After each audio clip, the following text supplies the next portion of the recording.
Let's see, and we are recording. So good evening, everyone, and happy Tuesday once again. Welcome to our fourth webinar, and I am so excited. I couldn't be more excited to share this topic with you. I actually just came back from one of our Empower Fitness conference, and I actually went through the education. I sat in again myself, because I think it's always great to keep on learning with Javier Santin, who is the national program director for Stages, and got a lot of fun, more information to share. So I am excited to share that with you on this great topic while it is fresh in my mind, as well as the FTP test that is fresh in my body. So yay, and I know some of you had your labs this evening or this weekend, so that is exciting. We're gonna start moving through. So let's see real quick. It looks like we've got a great group tonight. Make sure once again that if you want to mute, that you do so, and that you unmute when you want to talk. All right, so off we go, maybe. So tonight, our objectives are a bit of a deep dive into power zones and energy systems, which is super exciting for me.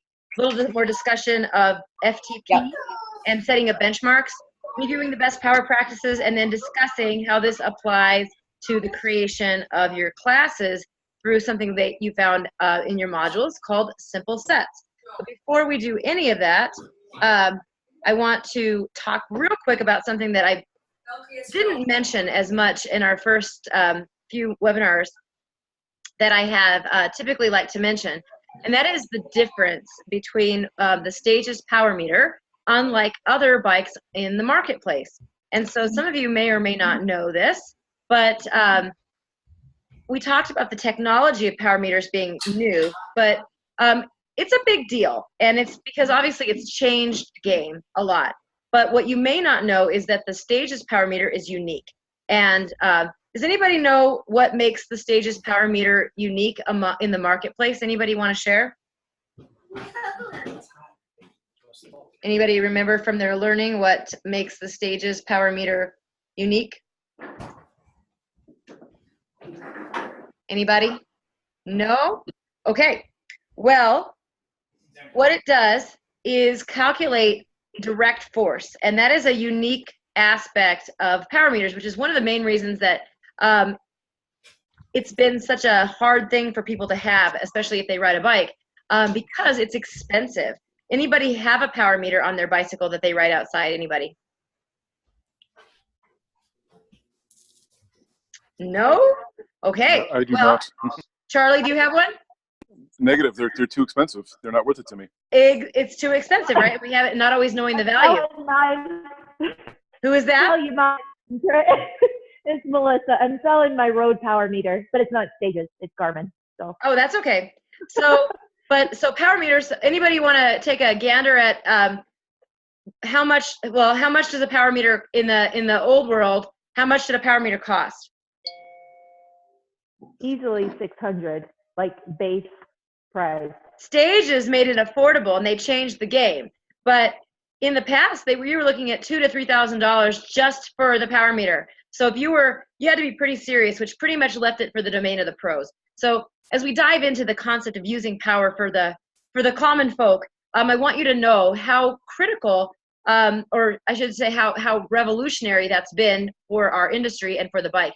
The power meter in the Stages bike and on the Stages bike is very similar to the same power meters that they use with a lot of professional cycling teams, not the least of which is Team Sky. Does anybody know anything special about Team Sky? Who can tell me why that's important? They know how to win?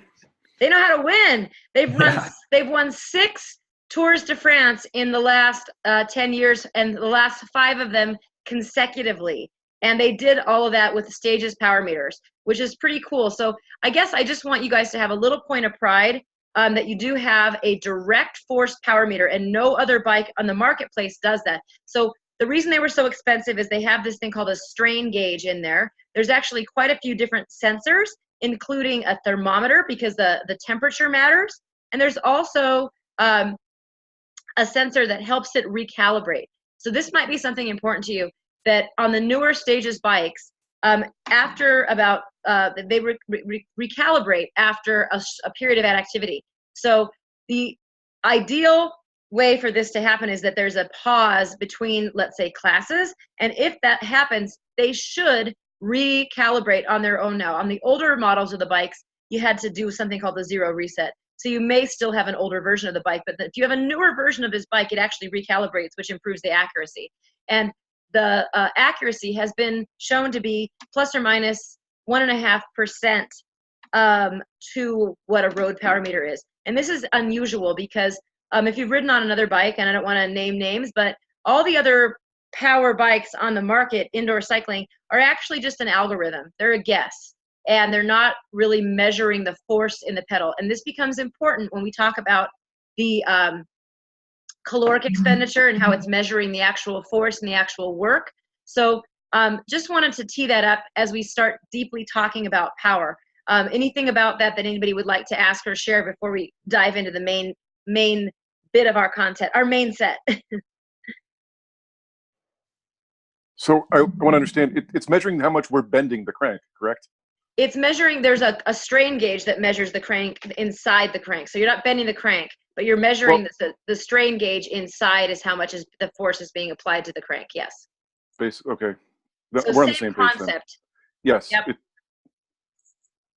Go ahead. I'm finished, thanks. Okay, yeah, perfect. So remember that force times velocity equals power. So there's the accelerometer in there measuring how fast it's turning, and then there's the strain gauge measuring how much force is being applied.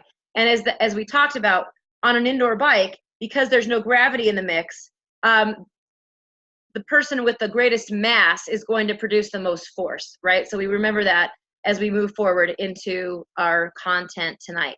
So before we dive in any deeper to that, we had some kind of homework we talked about last week of observing. If you took classes or any of the things that you observed, one of the things we talked about was observing instructors or yourself cueing to the difference between goals, measurable goals versus variables. And with that in mind, did anybody have anything to share, anything that they observed or what they liked, didn't like? Maybe you did that in your own teaching if you're teaching. Anybody?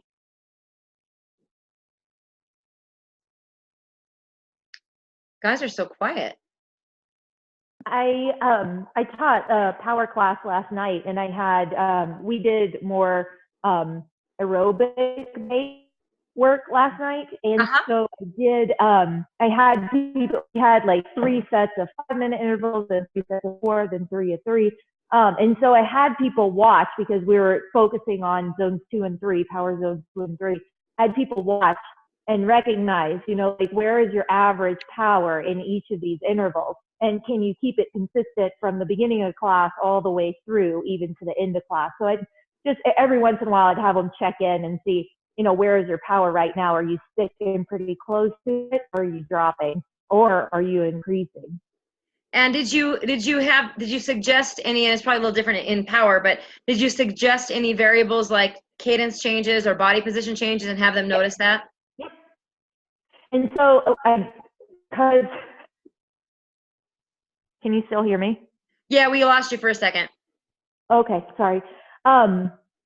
I had them, so in each not each, but different intervals, I would have them either come out of the saddle or in for like a period of 30 seconds.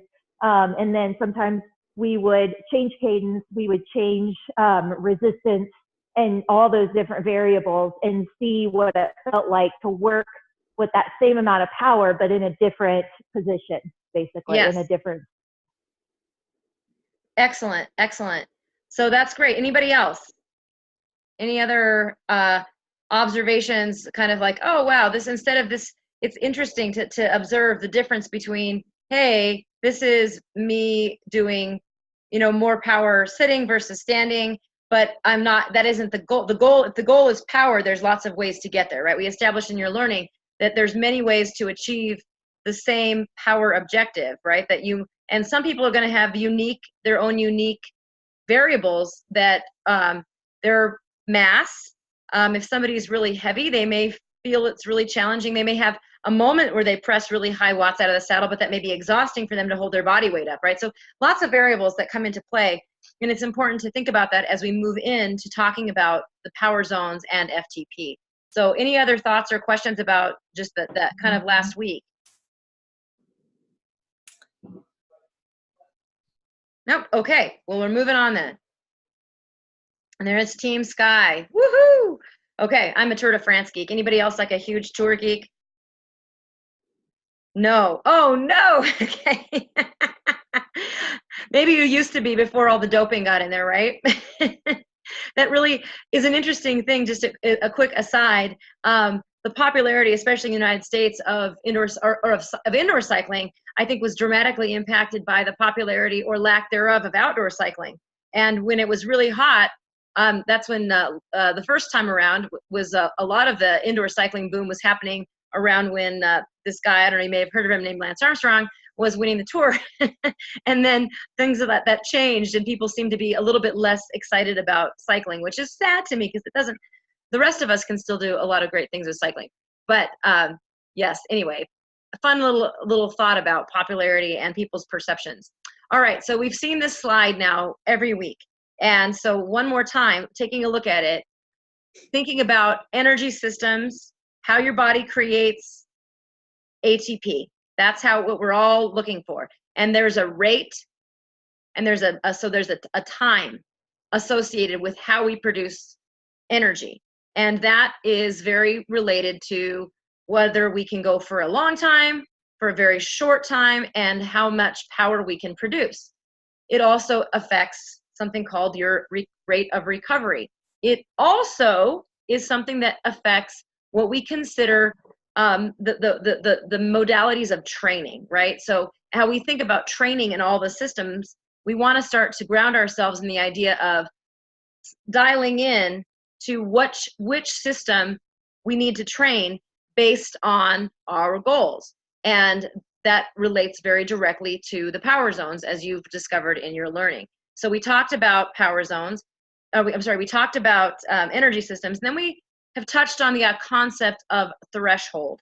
But this is important because now as we go into power zones and what that really means, it's important to understand having a marker by which to measure improvement. And threshold, we'll start with the definition, right, is a boundary beyond which a radically different state of affairs exists. A very simple definition of a threshold, a boundary beyond which a radically different state of affairs exists. And for our purposes, as when we watched Lucy and Ethel with the chocolates, it's the point at which lactate begins to accumulate in the blood, and that predicts a person's endurance performance. So the better that they can deal with the lactate and the longer they can stay from going over the line where they get too many chocolates, where they have too much lactate in the blood to buffer and turn it back into fuel, that's when we know they are going off the scale on that list, right? Or on that chart we had, which I'm going to look at it again. So in our purposes, then, we have to anchor time and effort.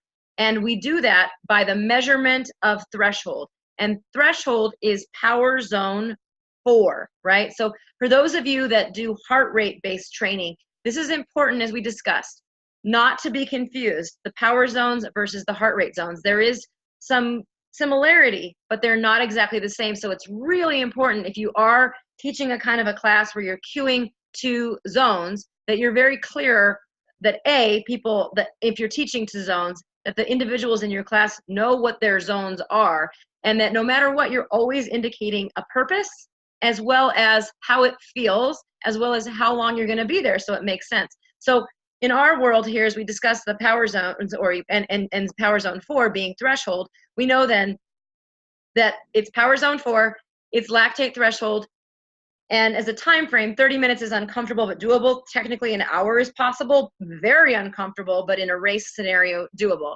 The color is typically what on the charts you'll see is like orange and red, kind of orange into red, right? And it represents a 7 on our 1 to 10 scale of rate of perceived exertion. In general, extended high performance, sustainable, obtainable race effort. The sensation is that continuous impression of moderate to high muscle, effort, and fatigue. So it's constant, like, oh, it's digging in. I feel my muscles engaged. I feel my breath is increased in depth and frequency and very hard to keep the rhythm.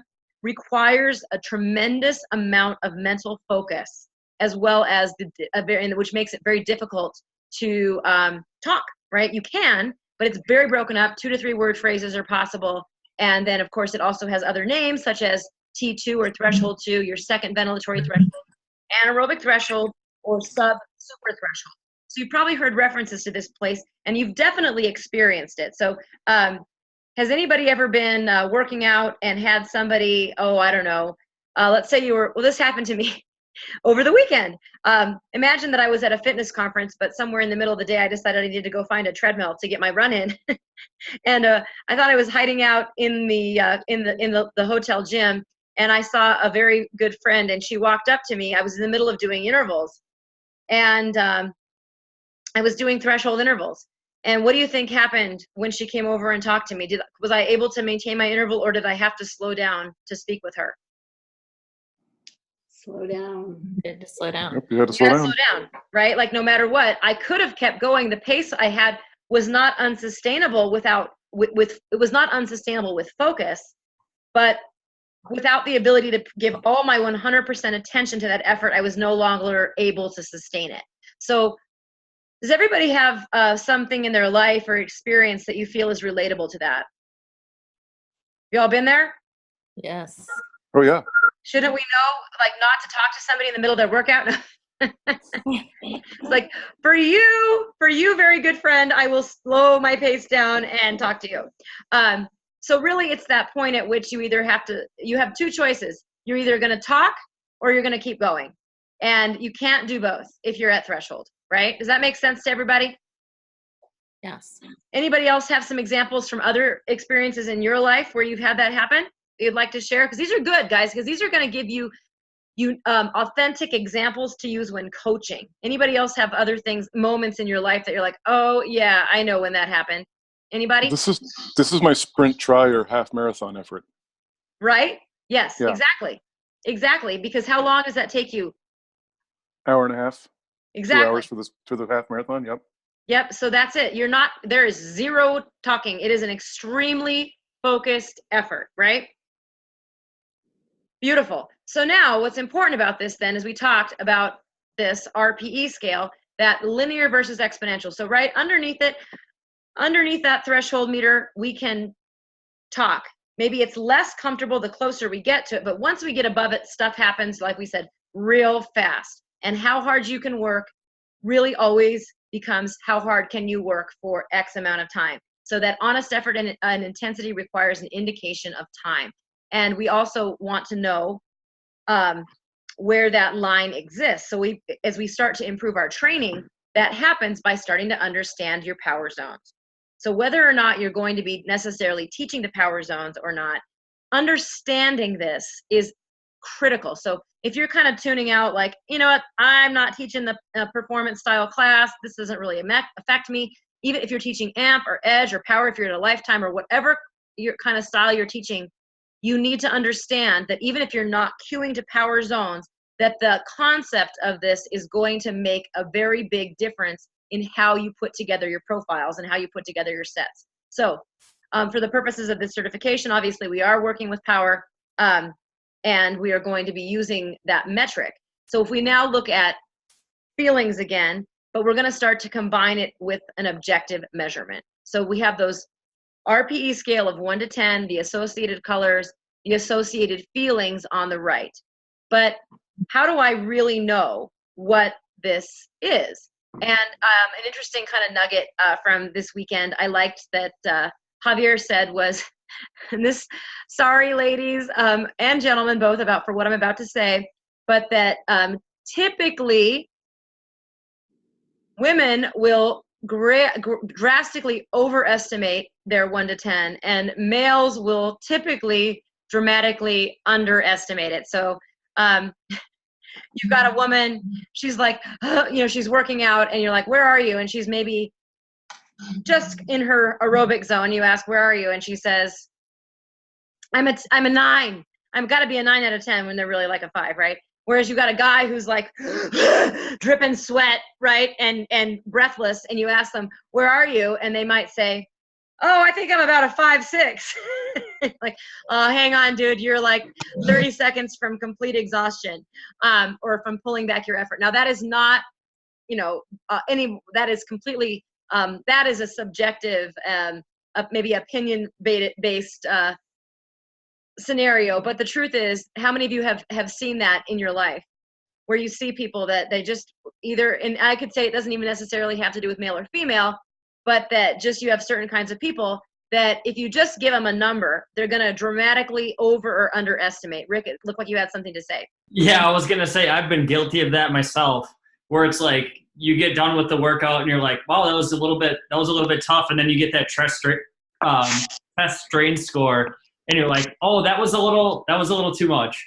Right. That was more than I was supposed to be doing for the workout, right? For sure. And so what's beautiful about actually having some form of measurement and a objective measurement is that it tells you you're no longer guessing what your effort is. You've got data that backs it up, and then you can apply training with a level of specificity that you've never been able to do before. Even if in the absence of measurement, having a better idea of how to describe these feelings a lot more specifically than just, one is easy, 5-6 is medium, and 8-9's hard. That's not going to give us very much. So the better you get at having more specific understanding and the ability to cue to these sensations in the body, the better of a chance you're going to get with somebody in the absence of measurement. But of course, the best state is when you have a measurement. And the measurement that is kind of considered the gold standard is, as we know, FTP. So who can tell me one more time, what does FTP stand for from your learning? Functional threshold power. Functional threshold power. So let's dissect that a little bit. So functional, what does that mean? It works. It works. Thank you. Very simply, it works. It's not like my potential. Functional is today. What is my functional working threshold at this level? Not my potential, my functional threshold power. And threshold is then again at that metabolic crossing over point that we discussed, right? The point right in between sustainable and unsustainable.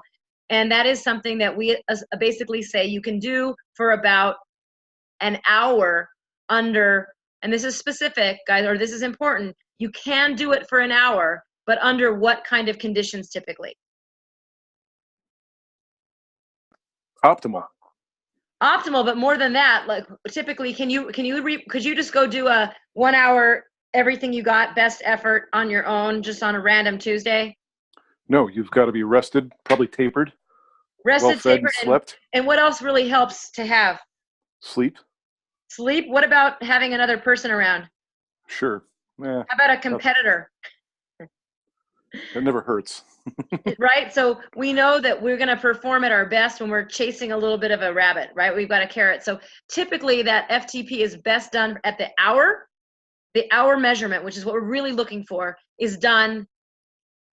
would be measured if you were doing a 1 hour, everything you got, like time trial kind of an event race, or like to your point, Charlie, when you're doing your, the bike leg of a try, right? Like of an Olympic try, or Yep.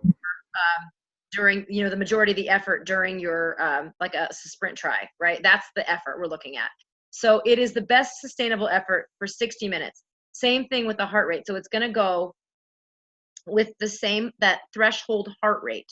Now we know, this is easy, right?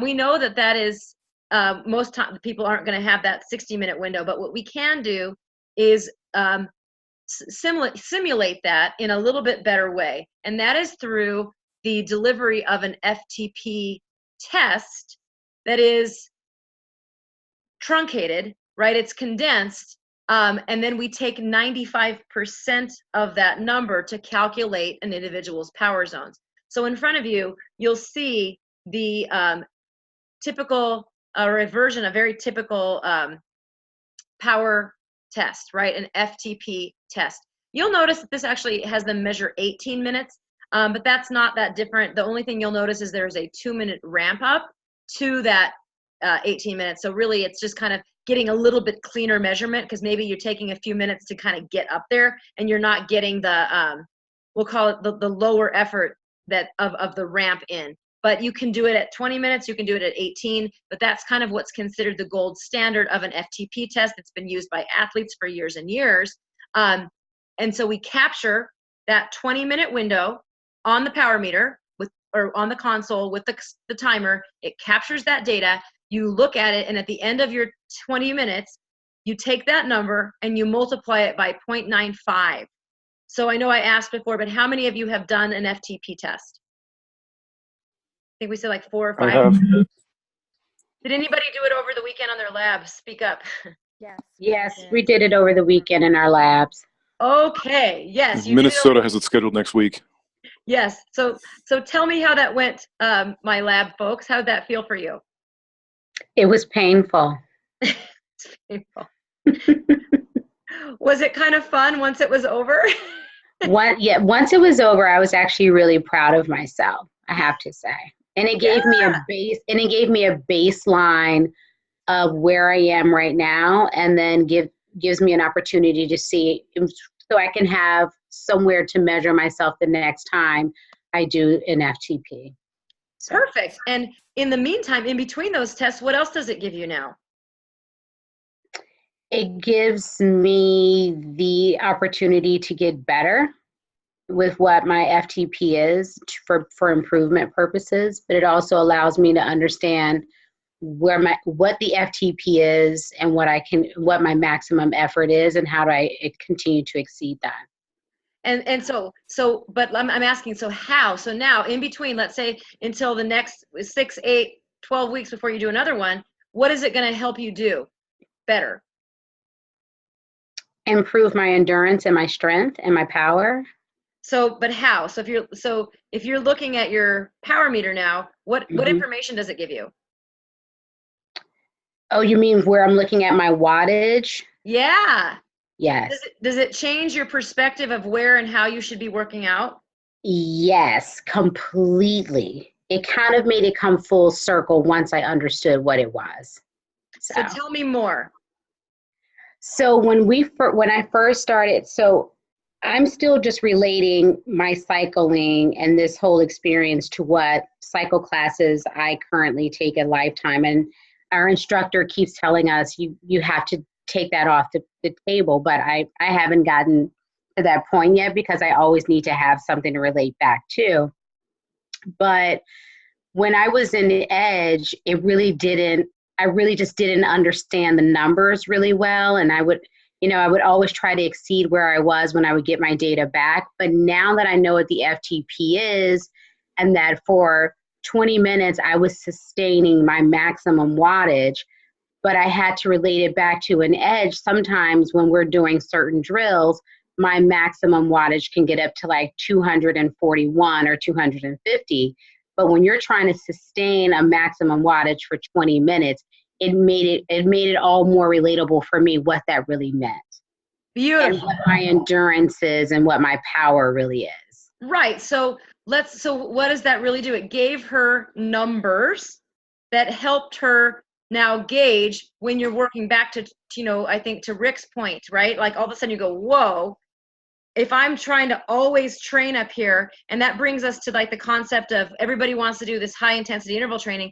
But the truth of the matter is people really, most of the time, aren't actually doing the highest intensity they can do, because they're always in this like middle section of high, but not really high and never really recovering. So it kind of sits in that gray area, right?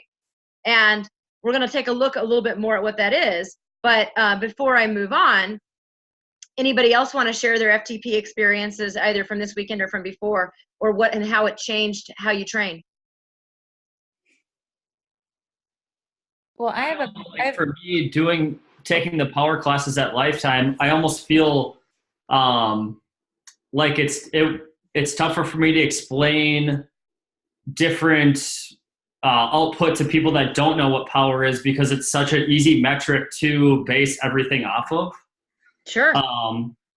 And I guess it's really nice to have a number, knowing that like you're working towards something. Like you try to find where you showed that gauge where it kind of went up, like you're trying to push that number out further and further where your threshold is to try to increase your performance, basically. Yes. So as we know that ultimately, if we're looking to the number that, I want to be careful with the term max watts, right? Because max becomes, when you know your power zones, what does max watts become? Max becomes relative to the zone, right? So this is my maximum that I can hold for 20 minutes. It's not the maximum I can hold for 15 seconds or the maximum I can hold for 60 seconds or 3 minutes. We look at all those varying levels, and max becomes time bound, right? So I know there was somebody else that had something to share. This is Allison. I was actually in Patricia's live. Oh, we can't hear you, dear. Can you get a little closer to your microphone? Oh, yep. Is that better? It's a little better. I was in Patricia's FTP class this weekend as well, and I've never taken a power class. So next week I'm actually going to take a power class so I can try and understand it a little bit better as well. Yeah, great. So let's take a look now. So when we did this test, I did a 5-minute version, which is not going to be as accurate, but it was in the middle of a training. But I came back with a number that actually turned out to be pretty darn close to what my last number was. I was surprised. And we took 85% of a 5-minute effort, and then we plugged it into these power zones. And so let's just say, for example, then if you were going to put these into zones, so did my ladies or gentlemen that did the FTP test this weekend, did you put your zones into your power postcard?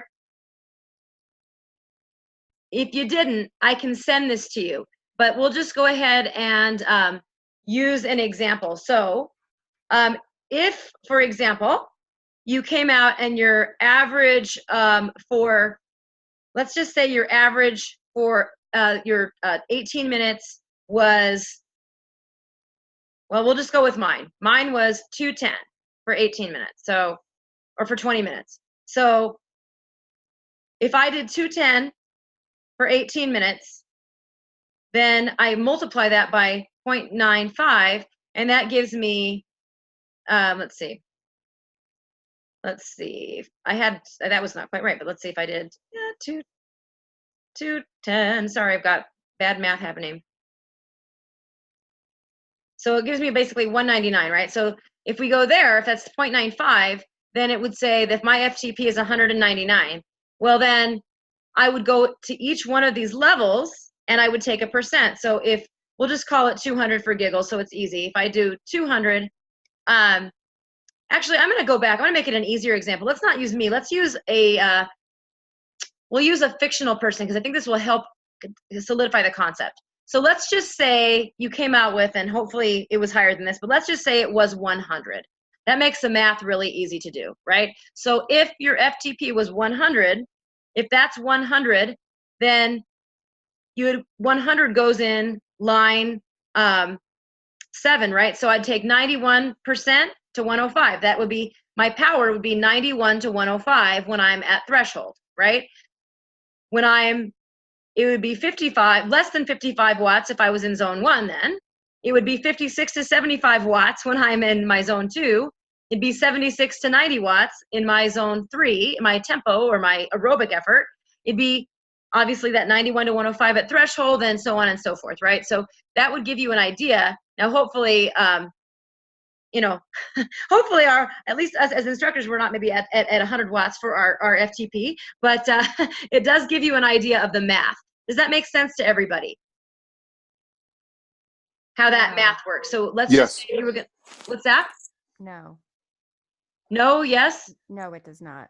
It does not make sense. It does not. So I don't get how to I understand how to get my FTP. I know what that number is, but I don't get how to fill it into the chart. Am I taking a percentage? So let's do this. And so let's go back to mine. So I did this, let's say I did 200 watts for if it calculated my FTP at 200, then I would multiply that by 0.55. to get my bottom, right? So that means that anything under 110 watts would be power zone 1 for me. So then if I go, so 110 is my bottom. That's active recovery. Then for my second line, I would multiply my 200 times 0.75. And so that would give me the upper end of my zone 2. So then I know that my power zone 2 is 111 to 150. And then I would know that my power zone 3 then would be 151 to 180, right? Is that starting to make sense? Yes. Thank you. So that's what you would do. So for each one of those, you would multiply that times point whatever. So 0.90. what's Like, that? So for number 3, you would multiply it by 0.90. Uh-huh. Okay. Yep. So each one is going to give you the bottom, right? So the one before, it's going to give you the bottom of that power zone in numbers. So then anything over, for me, let's just say anything over, I know that, let's see, if I'm over 300 watts, which is about right, I know that I'm on borrowed time, like real borrowed time over 300.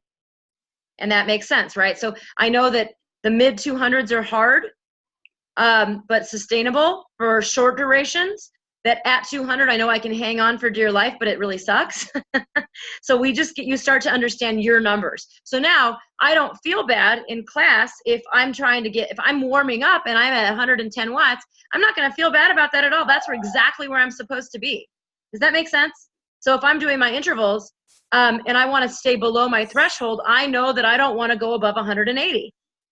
If I want to stay low, right? I want to stay in that nice juicy spot where I'm building my aerobic fitness. Whereas if I get above that, I know I'm starting to get into that effort. And if I want to do HIIT intervals now, this makes my life really easy, because it means that if I want to do a HIIT interval, I know I have to get above a certain number for that to really be up in that high power zone. Does that make sense to everybody now? Is that better? I would like this a little bit better if it said power watt zone or power zone wattage. I think that's where we might have gotten lost. Okay. So say that again, Charlie. Power zone on its own doesn't use the word watts. Doesn't use. Correct. So you got 7 zones of power. Right. I think that's why it was being missed. What number was to go in there? Okay, I gotcha. Sorry. Thank you for that clarification. So once you get a number, right? So you take your average watts, multiply times 0.95. Put the number that you got, multiply by 0.95 where it says my FTP, and then you multiply that number according to that third column of percent FTP, and you write that in the blank that says power zones. So now you know your numbers. So like you went to class and you go, all right, between 150 and 170, I'm in power zone 3. And that's where I want to be if I want to stay aerobic. So if I'm supposed to be doing HIIT intervals, I know I got to get above that number for the duration of that effort, whatever it is, to make sure I'm getting into that place for my physiology to take the overload that it needs to train. That makes sense. Yes. Better sense now. I have a question, Emily. It's Meredith. Yeah. So when you're talking about HIIT training, then where do you want them to come back to? You want them to come back to zone 1, right? So that's a great question, and we're going to address it in a moment. Okay, sorry. Perfect. No, great question. So as we go there, so now we kind of have a grounding in this. So there they are, right? We know our zones. We've got active recovery. That is not a working zone. So zone 2 is your first working zone. Fat burning, long, sustainable effort. Not something you're going to use in classes, guys. 1 hour class. If you're doing a long, extended class, maybe. But you're not going to be teaching. You're going to get a lot of the same benefits of power zone 2 in power zone 3, and you're going to get a higher caloric burn rate. So I would, even though you're like, oh, that sounds great, we're not going to spend a lot of time doing intervals in power zone 2, right? That just doesn't have a lot of benefit or application in an indoor cycling environment. So if you're doing aerobic work, you're probably going to be in what we'd think was power zone 3, right? And then you have threshold work. So that's that magic number. And what's great about it is what it can do. It's trainable. it can rise with training, right? You open up that window. The goal is to open up your aerobic window so you can do more work before it becomes unsustainable.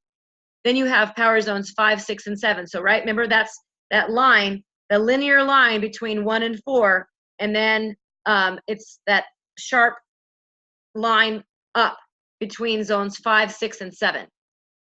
So that is, and each of them has a value, right? So people go, well, what's the best zone? They're all good, guys. You need work in all of these zones. You really do.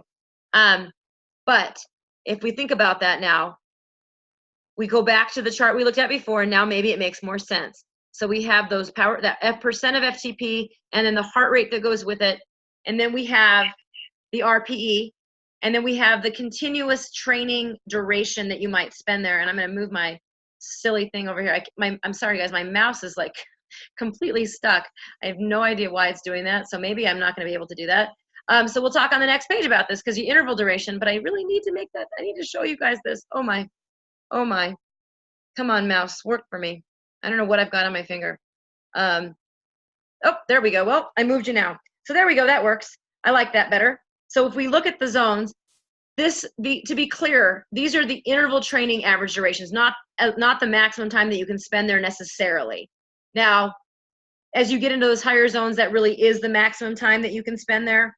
But the general place that you would do intervals in those power zones is what you see over on the far right. So you're not doing intervals really in zones 1, 2, and 3. You're doing intervals in, I mean, you could do like a zone 3, 20-minute, 30-minute interval. You could do that if you're teaching power for sure, like a performance class. But as you start to get into these intervals, you're looking at 8 to 30 minutes. So that's a long duration in that you can do it at your threshold intervals. You can do like 3 to 8 minutes in that VO2 max. So that really, that power zone 5, very uncomfortable, but doable, up to about 8 minutes. Power zone 6, you're looking at 30 seconds to 3 minutes, and power zone 7 is under 30 seconds, and typically significantly under 30 seconds, maybe like, 15 seconds, that you're really able to hit that high end power zone. So now we know there's a benefit to each of these zones, and obviously you guys kind of got the idea. We already kind of went through it, but active recovery, you're not doing this in class, just except for warm up, cool down, and during recovery intervals. And I'll get to Meredith's point. Endurance, again, great zone to work in. It's where your long, slow distance work is, and that's increasing aerobic capacity and glycogen storage, teaching your body how to use fat as a main fuel source, and a positive physiological health application for people that are working on like heart health, right? Tempo is that training zone, that aerobic training zone that improves cadence, pedal stroke, and what we call sweet spot of intensity and duration. So similar physiological adaptations to zone 2, but only with a little bit higher intensity that would increase a higher caloric burn rate and still be a fat utilizing zone. Lactate threshold, as we've talked about, right? So now you're sitting in zone 4. Proper training dose at threshold pace enables one to increase overall work rate in class and helping you resist fatigue. So increased work rate, more calories utilized, bottom line. VO2 max helps improve your oxygen, how much oxygen you can effectively use, how much can you take in and use, and that equates to higher power production. Anaerobic capacity, this is where it gets really ugly. The proper dose of anaerobic capacity intervals will raise the ceiling of your fitness. So that opens up that window we talked about. Stresses your body, makes the lower intensity zones feel easier. We like that, and leads to a gradual upward shift in all your zones. Now, the thing is that it does require some recovery. And you can't do that effectively on consecutive days, and that's something to keep in mind. Power zone 7, explosive power and sprint speed. And again, this is where everybody bought in and went nuts on HIIT. HIIT studies demonstrate the same benefits of training in zone 2, but at a lesser duration, more conducive to group exercise time constraints. And this is where everybody lost their mind, because the problem is most people, when you start to understand the numbers, having the numbers really helps you understand, like, holy smokes, that's a lot harder than I thought I had to go. And most people are thinking they're doing power zone 7, and they're probably doing power zone 5. That makes sense? So I have a question. Yeah. So when you had the times on the earlier slide, the slide right before, if you're doing, let's say, like your VO2 max just above your threshold, Mm-hmm. and you're only doing that for a lower time, like you're doing it, like you're planning a set and you're doing a drill and you do it for 90 seconds. Are you not hitting that? Is Not that necessar- well? So not maybe that. It all depends. So this is where it gets really, if you're not specifically training to power zones, Holly, and this is important to consider, you're still doing an anaerobic interval. It's just not necessarily getting to that same level, if that makes sense, right? Yeah. It's not quite training that system because you're probably not going as hard as you think. okay? You're not there long enough to like go, oh wow, if you could probably go harder, you could go longer, I guess, if that makes sense in that place. But let's be honest, the average group fitness participant may not be ready for this. So just keep that in mind. Your average group fitness participant may not be ready to do an FTP test. I mean, it's hard. It's hard to like even get there. Does that make a little bit of sense? I'm going to come back to that and ask you again. But I'd like to take a look now to Meredith's point about recovery ratios. There we go. So this is where it gets interesting. So you go into these intervals, and this is where folks get really a little messed up. And this isn't to say, so once again, you look at something like a Tabata protocol, which, by the way, people have taken off the rails on a level that makes me insane. You cannot do an hour. It is maybe a Tabata inspired, or it's a high intensity interval set, but it is not a true Tabata. Most people have never actually done a Tabata, a real one. It is absolutely insanely miserable. And you do it for those 8 reps, right? That 4-minute period. And yet that's your whole workout. It's supposed to be one 8-minute, 20-10, 8 times and done.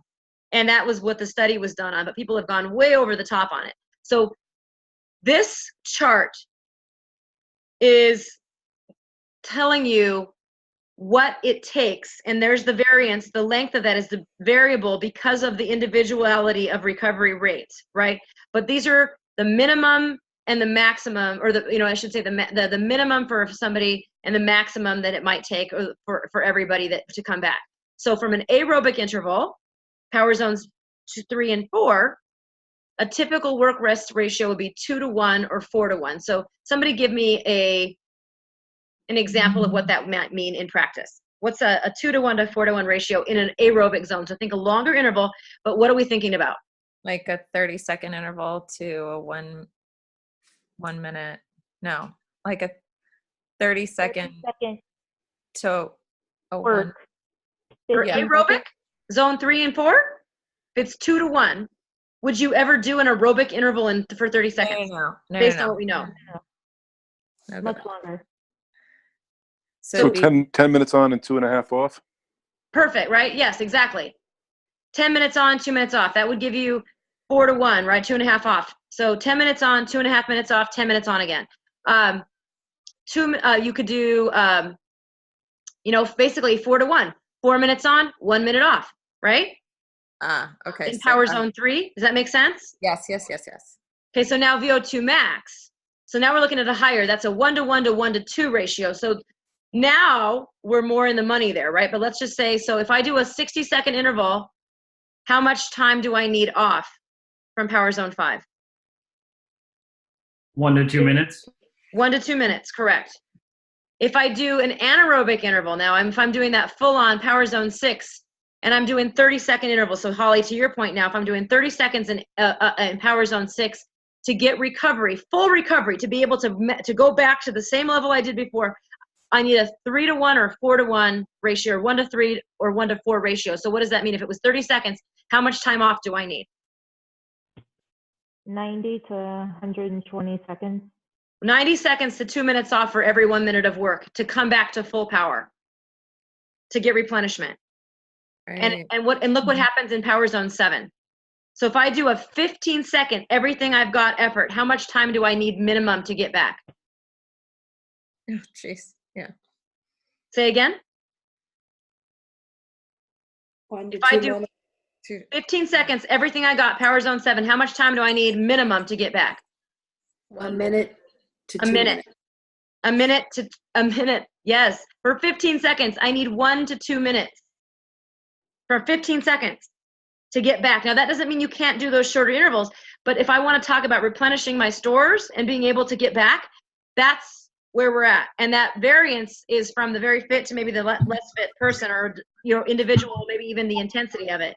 But that's where it is. So again, that doesn't mean you always have to do that, but understand that for you to ask somebody to give everything they've got for 30 seconds and to go back for 30 seconds again, what is the likelihood they're going to be able to do that 30 seconds later? Not good. It'll vary with their health statuses and fitness / performance goals. Absolutely. But so if it's 30 seconds, as hard as they went, if they really went into like a power zone 6-7 for 30 seconds, can we expect them to hit the same watts again 30 seconds later repeatedly? No. Not repeatedly, no. Nope, not repeatedly. So they might get back once, maybe, maybe not. But if you keep hitting them with those, yes, will it put a stress on the system? Sure. But just understand that you can't be like, if you're doing a console thing, you're like, okay, beat your watts. Okay, beat your watts again. They're probably not going to be able to, because they won't be able to unless they undershot the first one, or, you know. That makes sense to everybody now? Yes. Is anybody's like eyes starting to like, are we freaking out yet? Are we okay? It makes sense, but when you combine different, like let's say you do the aerobic intervals and then you go into an anaerobic, so you do the full recovery for an anaerobic and then can go back into an aerobic? You could be, but once again, if we're looking at training, right? And again, you guys, try to separate this from the classes that you've taken, because here's what's going to happen, and I don't want you to lose your minds on this. You're going to realize that probably the majority of the classes that you've taken have been what I call a big serving of cardio slop. Most people there, and there's no thought around this, right? And you'll make yourself crazy in the beginning, and that's why it is challenging to get this right. But, and it doesn't mean that it's not great to just do, you know, to get that cardio, that high intensity cardio in, but just know that, you know, if you're trying to like simultaneously cue with metrics and precision, but yet you haven't really put the thought and the plan behind how this science works, you're not really playing with a fair deck for your riders. Yeah. All right. Any thoughts on that before we move on a little bit? And we can save some questions for later too. So now, knowing that, we've talked about this last week, but as we move into putting that together, to your point, Holly, how do we make this practical? How do we put this to work in our classes? So I really think these are such great things to keep in mind. Right? So we talked about the individuality of these power zones, right? So now we recognize that it's not about the raw watts that somebody delivered. It's about what that means to them as it is compared to their body weight, because we realize, again, more mass, greater force on the pedal. So power zone, when we don't have gravity to equalize it, a bigger person is always going to push higher watts, you know, relative, right? So we can't give a number. We can't say, hey, everybody, 200 watts, because that might be too easy for somebody and not easy enough, hard enough for somebody else. Completely wrong to do that. So we can't say what the things are. What we should do is give somebody a goal, right? So we can't keep it a secret, right? So let's look at number one, crimes against the console. Keeping the plan a secret or not having a plan at all. Terrible crime against the console. Best practice instead. Tell them what the goal or the goals are during the warm-up and let them know what the high points are coming, right? So, hey guys, today, the ride that we did, the sample class that we did for the stages ride does one of my favorite, actually, drills. It's 4 minutes, 4 times. And each one you measure your distance. So the class goal for that ride is we have 4 times 4 minutes. See if you can make your last one your furthest distance, right? That's your class goal, right? And then how do you get there? Well, then we used all the variables in between. So we planned and we played with it for all these different ways. And the coach different body positions or different RPM ranges for each particular set and then it'll enable the riders to take their own way, right? So what did you learn about yourself now? Knowing what you learned, how can you get your furthest distance on the last rep? And that was the drill, right? So that was the class goal, right? See if you can get so there were 2 goals. See if you can get your furthest distance on your last 4-minute rep, and see if you can get your highest speed, being speed is in miles per hour, so same as highest watts, on your last 30-second efforts. The class was broken up into 4x4 minutes with significant recoveries, right? That's the thing. You're like, well, where's the rest of it? Well, there was like a 2 to 3 minute rest in between each of those 4-minute efforts. And then you had another rest, and then you went into those really high power zone efforts that were power zone 7. So that was just kind of to showcase that. So that's the goal.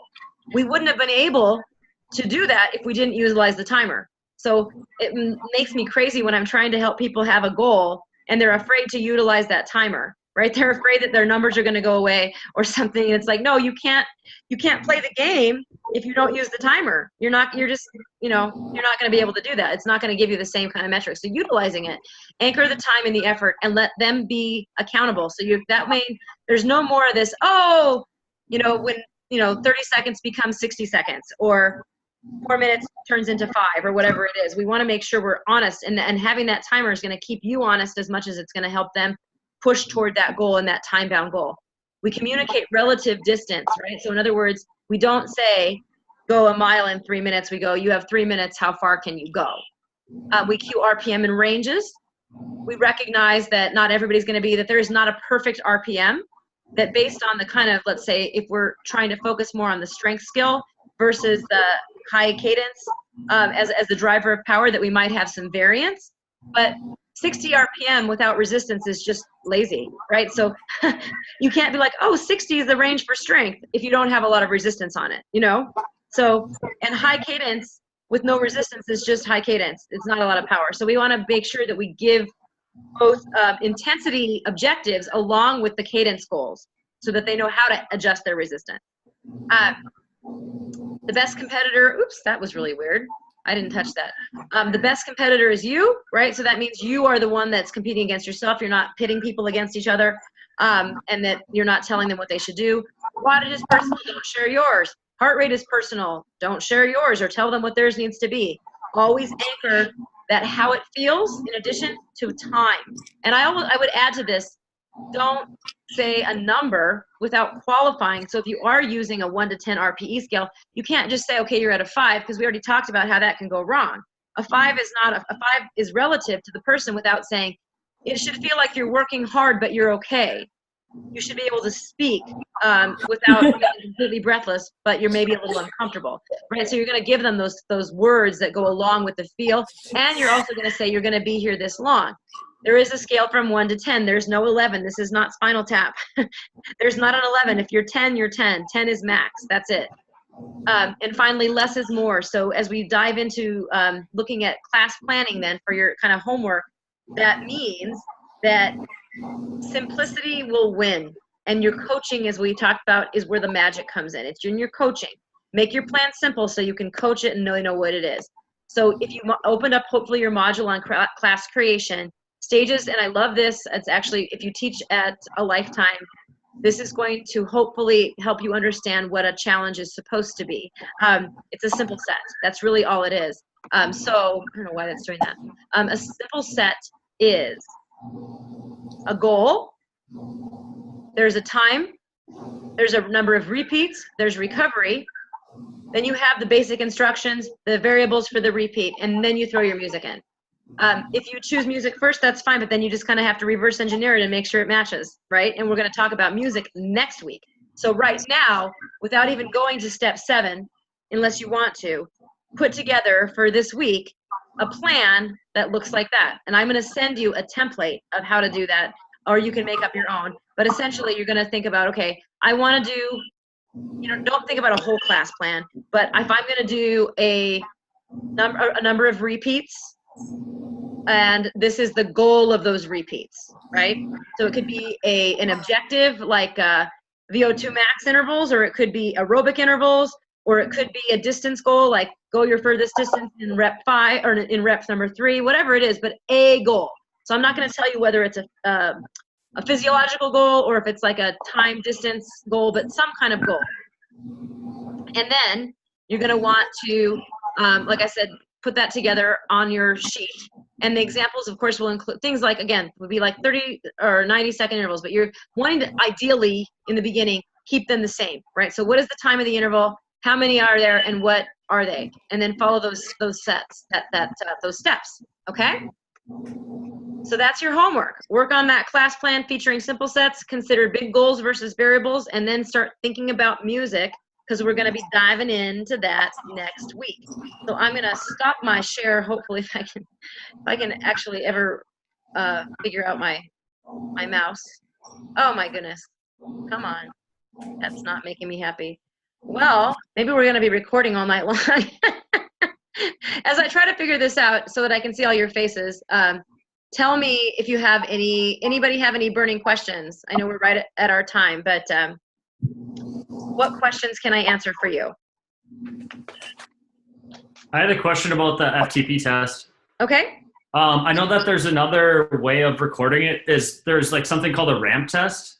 Okay. Do you know why Stages uses the 20 minutes versus the ramp, or the benefits of one versus the other, or if you're familiar? I know, oh my gosh, this is really weird. I know that Stages has that test. There's some newer methodology out there. So I think that depending on the objective of that, I got to tell you, I don't know much about the ramp test, and now I'm going to go find out. But that 20-minute test has been a very tried and true test for a long time. So, you know, it has been proven, you know, through lots and lots of application to be effective. Now, there's other things happening now. There's also something called the power profile test that I know, like there's a couple of other organizations that are really pushing that power profile test, where you do in the context of one ride, where you find out what your 1 minute power, your 5 minute power, your FTP, and your 5 second power are all within the context of one ride. I've given that ride. It's actually pretty cool. Just depends on what the application is. So, you know, are we talking general population folks? Are we talking about cyclists, right? So just depending on your application, I know that you're interested from an athletic performance standpoint. As it is for fitness, it's a little bit, you know, we'll probably stick with the 20-minute test. And I think there's even more case now for doing like the 3 or 5 minute test, where you take a smaller percentage of the work effort and try to get them there, because we know that 20-minute test can be really hard for a newbie. But if all you're really trying to do is help people understand how hard they should be working in class, a 3 or 5 minute test can actually be a pretty decent, you know, starting point. Yeah, great question. Thank you. Yeah, anybody else? Anybody else? So when you're dealing with folks who don't have an FTP, how do you, I mean, if you have a class full of folks that don't do that, or they're, you know, AMP people or whatever. Yeah, you're not gonna, Holly, and that's the thing. So this is part of the education, and this is for you, right? And maybe someday you'll be able to, if you're teaching a class like that, like Melissa's gonna teach a class like that. Charlie and Rick are probably teaching classes like that. Anybody else gonna be probably teaching to like specifically power zones?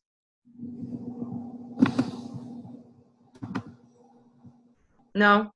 So maybe you'll find that you want to, but to Holly's point, most of us are going to be, and I mean, I teach power, but most of you are going to be teaching to a variety of different people. So thinking about this is important, because they're not going to have that, right? So what are the ways of, this is where your ability to cue to the feelings becomes really important, and understand if you're asking somebody to go to that level of effort and you're not giving them recovery and you're asking them to measure it, even though they don't know their power zones, it's challenging. One thing I do a lot is I will do certain levels of effort and have a measure. Let's say, you know, I'll do a 3-minute hard effort and say, okay, you know, with the coaching to those variables, and then say, okay, now for today, if we called that the place that was hard for you to hold on to, we want to stay, for your intervals, we're going to try to go above that, but we'll only go there for 30 seconds, right? So you can set up some benchmarks of a sort, right? That you can have them capture a window, let's say early in the ride, like a 3 or 5 minute window, and you could either say, okay, we're going to try to stay below that for most of our ride if we're going to stay aerobic, or we're going to be trying to go above that you set up for yourself in the course of that. But setting some kind of benchmark is actually really good. Okay. Yeah. And if you're teaching like a choreography style class, all bets are off. Just be smart in how you do RPM and fun. This is for you to know so that people can, should they choose to, or when you're putting that together, there is a smarter way to put those things together, even if you're not communicating it, right? Knowing what actually is happening in the body when you're doing certain RPM ranges and certain effort levels will help you create a class that is more achievable and more results oriented, whether you're speaking to it a lot or not. Well, it's kind of interesting to apply the power zones to Edge. Oh, yeah. That's really cool. Absolutely. You just aren't going to cue to it because nobody has them, right? Yeah. You know, we can't cue to that. And I've seen people get excited, right? They get excited. They come in through this training. They learn the power zones, and then they start talking, and they're like, oh my God, my mind was blown. I went to the stages training, and we're going to do an FTP. We're going to be above our FTP for the next whatever. And they're like, what the heck's my FTP, right? Like, nobody knows, right? So you don't want to use a language that your riders don't understand. And you also don't want to blend in, you know, depending on, you know, we have folks that are and are not teaching at a Lifetime. Whatever metrics you have available, you're going to use what you've got as well as the feelings. But the better that you get at understanding that, the energy systems, right? And knowing that that's what's happening, going, okay, no wonder when that instructor said, okay, go as hard as you can for 30 seconds. And then, you know, 15 seconds later, they said, okay, now do that same power for a minute. And you're like, I can't do that. You're right. You can't. And that's not because you're not strong. It's because your body's not recovered for that effort. It's just not a moral failing. It's not something, it's physiology. It's science. Yeah. Great questions. Anybody else? So how are we feeling?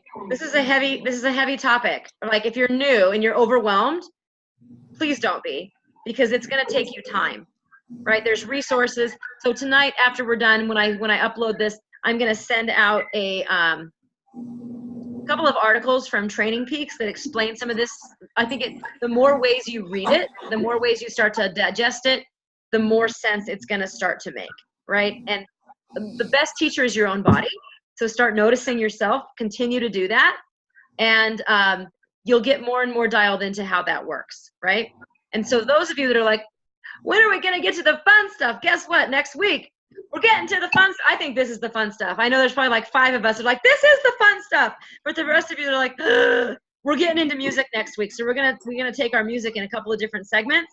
So this is where all of you that love that side of it are gonna start to get to shine. All right, and you're like, yeah, I know that. And all the people that like the power zones, they'll be like, what are you talking about? Help me out. We tend to fall in camps. But to be the very best teacher you can be, if you want to be a master, you want to be equally strong on the art and the science. So you got your science going on. We're going to start to layer in that art for the remaining webinars and put it all together. Sound good? Yeah. Yep. Thank you. Thank Yes, you all. thanks. Thank you. All right, guys. Thanks. Have a great night. You too. Thank you all. I might be recording for like an hour now because I can't make my mouse stop. I don't know what's wrong with me. Thanks, Emily. Good night. Thanks, Rick. Thanks, Charlie. Thanks, Meredith and Ann and Rochelle and everybody. Meredith, I can't believe I didn't get to spend more time with you. I know. I was so And bummed. Power. I was so bummed that I didn't make it. So It's bummed. okay. Next time. Next time, but this has been great. This has Yay. been awesome. So I'm excited to talk to Michelle. Yes. All right. We'll talk soon, everybody. Peace out. Happy Tuesday. Have a good night. You too.